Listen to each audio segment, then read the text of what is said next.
akkam jirtan hordoftoota maatii Gullalleewwood oduulee waqtaawaa ijoo dubbii Oromoo biyya keessaaf alaa yeroo yeroon isin biraan gaa tureef gaa jirudha.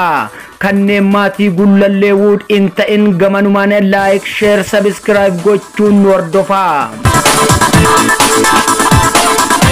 Gullalleewwood gurraan dhala 13/2021 tamsaasa kallattii ijoo dubbii Oromoo biyya keessaaf alaa kan isin biraan ga'u Gullalleewwood Public International Media qophii guyyaa kardhaa ijoo oduu biyya alaa.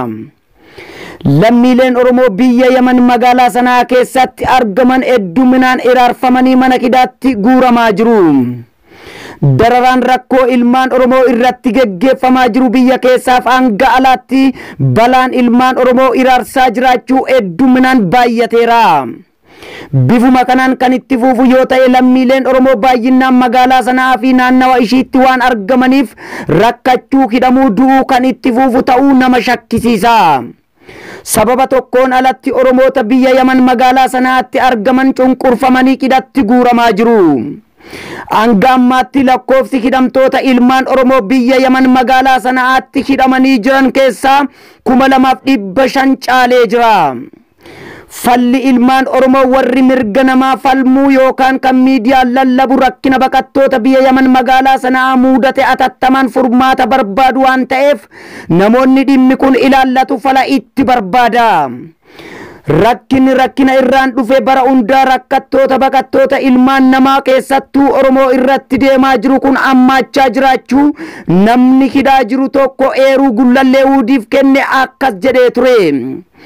bifuma kanaan kan wal qabateen daldaltoonni ilmaan Oromoo ofiin jedhan buufata doonii taariba Somaaliyaa irraa jalqabee hanga buufata doonii Yaman magaalaa Adaniitti kan nama keenya daldalachaa jiru. daldaltoonni taariba kiraa manaa kanneen hojjetanii kaffalachuu hin dandeenye badii guddoo hojjechaa jiraachuu irraa qulqulleeffannee jirra.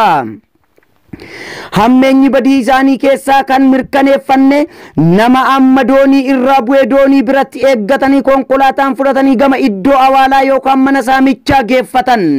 sanaan booda ruuza soogidda hin qabnee fi bishaan qulqullina hin qabne nyaachisanii obaasanii dirree duwwaa yookaan ashawaa keessa oolchanii bulchanii gatii dadhabbii keenyaa amma nuuf kabaluu qabda jedhanii tumuu jalqaban. gara jabeenyi daldaltoota taaribaa badii isaan ilmaan Oromoo irratti raawwachaa jiru guyyumaan guyyatti bifa jijjiirataa jira jedhe namni kun. harki taaribaa seene keessaa kan baame tokko akka odeessetti saamichi warroota taariba dalaguu rakkoo nama tokkoo qofa otoo hin taane maatii nama harkaa waalaa yookaan saamicha seenee bira darbee biyyatti maatii rakkoof saaxilee jiraas jedhe. maatii keessanitti bilbilaa qarshii 15,000 nuu buusaa jedhanii hidhanii tumuu fannisuu haayilaandii irratti baqsuudhaan nama rakkisaan jiraachuu jara Gullalleewwood mirkaneeffatee jira. haaluma kanaan keessattuu ijoolleen Oromoo shamarran irratti waan isaan hojjetan keessaa kan nama gubu baara irraa fudhatanii magaalaa geessanii gurguratu. sanaan booda maallaqa hanga kana nuuf kafaltu malee jedhanii dalagaa kontiraataatti gurguratan. dalagaan kun hanga ji'a 6 yookaan 7 dalagsiifatu. sanaan booda maallaqa nama biraatti dabarsanii gurguru. kan irraa kan hafe biyya Suudi Arabiyaa isin geessina jedhanii kijiba daangaa hin qabne kijibanii nama ajjeesisaa jiraachuu Gullalleewwood addeeffateera. imalli Suudi Arabiyaa erga addaan citee waggoota way lakkoofsiisee jira. imalli isaan jedhan dantaa maallaqaa qofaa akka ta'e eenyullee tolchee beekuu qaba. yeroo tokko kan mul'atu magaalaa akka Ataq Adan Radaa sanaa keessatti gochaan kun cimee itti fufee jira. mankaraarsitoonni daldaltoonni saamtonni saamicha taaribaa jedhanii afaan bananii daldala maqaa ilmaan Oromoo ofiin jedhuun lallaban kun seenaa jalaa akka isaan hin baane quba qabaadha. gochaa attoonni biyya Yaman magaalaa adda addaa keessatti raawwachaa jiran daraan kan garaa nama ammeessu shamarran akka daa'imendiitti barbaadu.